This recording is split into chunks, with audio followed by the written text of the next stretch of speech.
বাংলা নববর্ষ বরণের সাথে ইলিশের যোগসূত্র নিবিড়, কিন্তু সাগর ও নদীতে মিলছে না সুস্বাদু এই মাছ। যাও মিলছে তা যেন এখন সোনার হরিণ। তাই চড়া দামে বিক্রি হচ্ছে জাতীয় মাছ। অতিরিক্ত দামের কারণে স্বাদ থাকলেও অনেক ক্রেতাই কিনতে পারছেন না ইলিশ। প্রতিনিধিদের তথ্য ছবিতে ডেস্ক রিপোর্ট। নববর্ষে আলাদা কদর রয়েছে ইলিশের, এজন্য চাহিদা থাকে তুঙ্গে, দামও বেশ চড়া। দেশের অভয়াশ্রমগুলোতে চলছে 2 মাসের নিষেধাজ্ঞা। নববর্ষে চাহিদা বাড়ায় কিছু ব্যবসায়ী বরফে মজুত করে স্বাভাবিকের চেয়ে বেশি দামে বিক্রি করেন ইলিশ। বরিশালে মাছের মোকামে ইলিশের আকাল। নববর্ষে পান্তা ইলিশ অনেকের জন্য স্বপ্নই থেকে যাচ্ছে।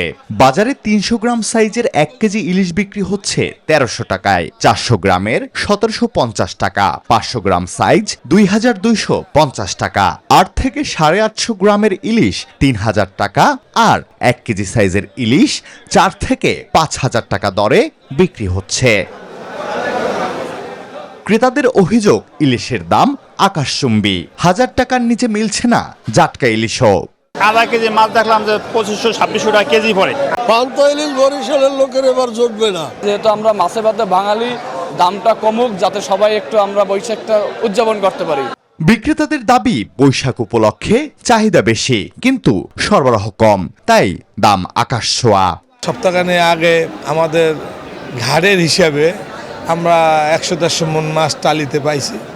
এখন বর্তমানে 20-25 মণ মাছ আমদানি হয়। বর্তমানে সরকার ঘোষিত নিষিদ্ধ চলতেছে এবং পাশাপাশি যে পয়লা বৈশাখ উপলক্ষে বর্তমানে মাছের দামটা খুব বেশি। চট্টগ্রামের বাজারেও উত্তাপ ছড়াচ্ছে ইলিশের দাম। 1 কেজি সাইজের ইলিশ বিক্রি হচ্ছে 2,500 থেকে 3,000 টাকায়, 500 গ্রাম ওজনের ইলিশ বিক্রি হচ্ছে 1800 থেকে 2300 টাকা পর্যন্ত।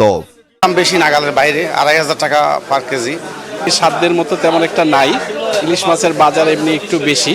এদিকে জাটকা সংরক্ষণ অভিযানের কারণে চাঁদপুরের বাজারে নেই ইলিশ, তাই বৈশাখ উদযাপনে পান্তা, শুটকি ভর্তা ও পোড়ামরিচেই সন্তুষ্ট থাকতে হবে।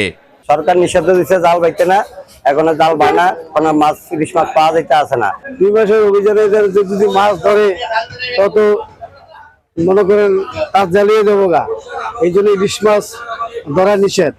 সরবরাহ বাড়লে সামনে দাম কিছুটা কমতে পারে বলে জানিয়েছে বিক্রেতারা।